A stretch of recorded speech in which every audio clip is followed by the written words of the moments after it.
Love has never been gentle with me, not the soft, warm kind you see in movies, not the kind that grows quietly over time. For me, love shows up once a year, like a wound reopening on schedule.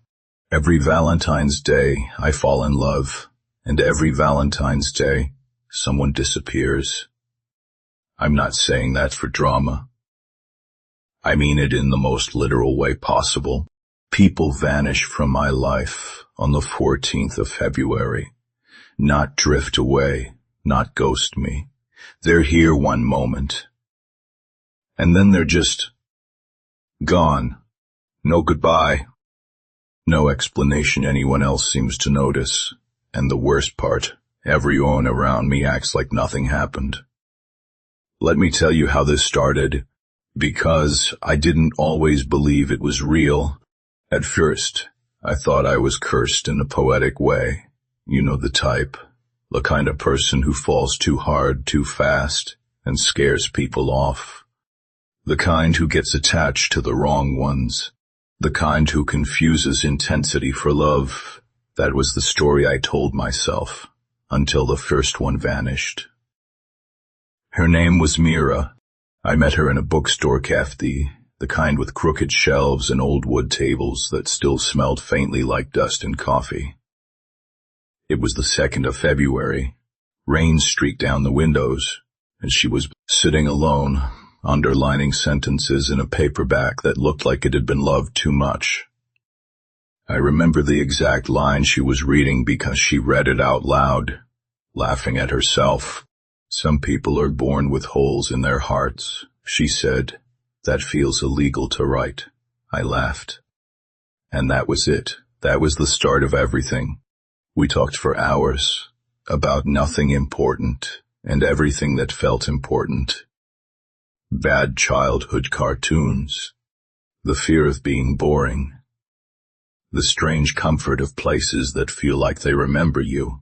When the cafe closed, we stood outside in the rain like idiots who didn't want the moment to end.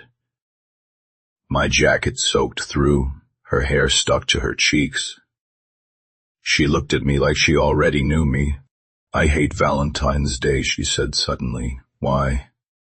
Bad things happen on that day. I told her she was being dramatic. She smiled like she knew something I didn't. We spent the next 2 weeks tangled together in that early, fragile kind of closeness. The kind that feels like you're both pretending not to fall too fast, while secretly doing exactly that. Late-night calls, inside jokes that didn't make sense to anyone else. The quiet moment when you realize you're starting to plan your days around another person. On the 13th of February, we sat on my floor eating takeout, legs crossed, sharing noodles out of the same box. The room smelled like soy sauce and cheap candles. I don't want to disappear, she said, staring at the wall. I laughed again. You're not going to vanish overnight. You're dramatic, remember? She turned to me, and the look on her face wasn't playful. It was almost tired. Promise me you'll remember me, she said. Of course I will. No, she said. Promise me you'll remember me even if nobody else does. That should have scared me. But when you're falling in love, you explain away red flags as poetry. On Valentine's morning, I woke up to silence. No good morning text. No reply to my message. Her phone went straight to voicemail. I told myself she was busy. Maybe she overslept. Maybe she wanted to surprise me. I paced my apartment, heart thudding like it knew something I didn't want to admit. I went to her place. The landlord stared at me like I'd asked him about a ghost. Mira, he said. No one by that name has lived here. Her apartment was empty, not messy, empty, not recently, moved out, empty. It was bare, like no one had ever lived there at all. No furniture, no photos. No sign of a person having existed in that space. I stood in the doorway, my stomach sinking into a cold, slow panic. I called her friends. They didn't know who she was. I showed them photos on my phone. The photos were gone. Not deleted, not corrupted. Gone, like the space where she should have been had never been filled.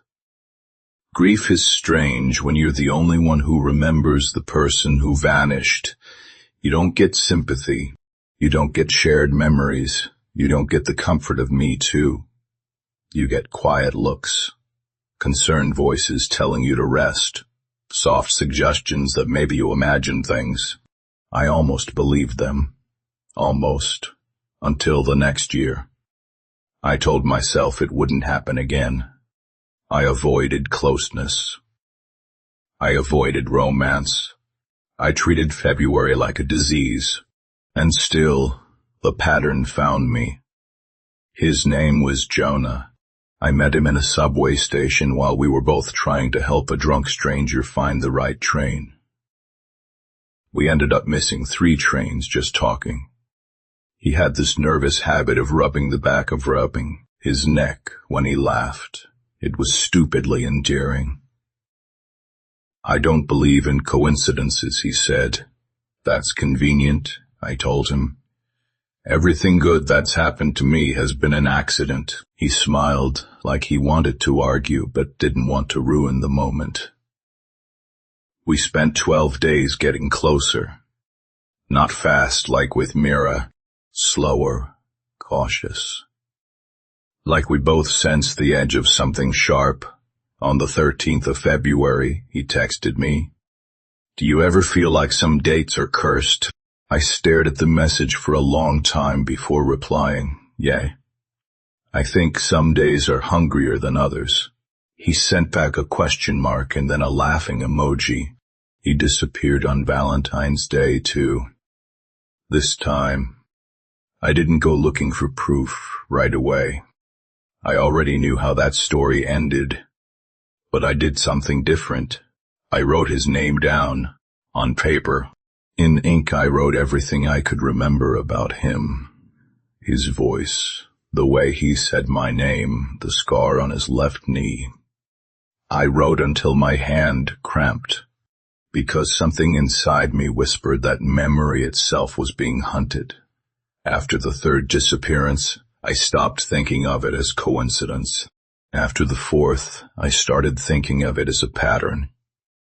After the 5th, I realized it was a rule. Every year, without fail, I fell in love. And every year, without fail, that person was erased, not just from my life, from the world. No records, no photos, no shared memory. Only me. Only this growing archive of names and details and moments.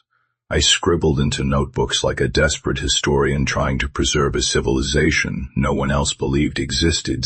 Here's the part that messes with me the most. The more deeply I fall in love, the more completely they vanish. The first year people half remembered Mira's face when I described her. By the 5th year, the disappearances left no ripples at all. It's like love sharpens the erasure. Like the universe gets jealous of how real something feels and decides to correct it. I started noticing things I hadn't before. The way Valentine's decorations feel aggressive. Hearts everywhere like warning signs. The way couples seem to flicker at the edges of my vision on the 14th of February, like they're not fully anchored to reality. I started to wonder if love itself was the trap. If the feeling I chased was bait on a hook I couldn't see, so I tried to stop falling in love. I dated casually, kept things shallow, left before I could care, and then one year I met someone who didn't fit the pattern. Her name was Elia. We didn't rush. We didn't make grand confessions. We didn't talk about the future. We just existed in the same spaces, quietly orbiting each other. On the 13th of February, she said, I don't think we're in love. Not yet. I felt a strange relief. On Valentine's Day, she stayed.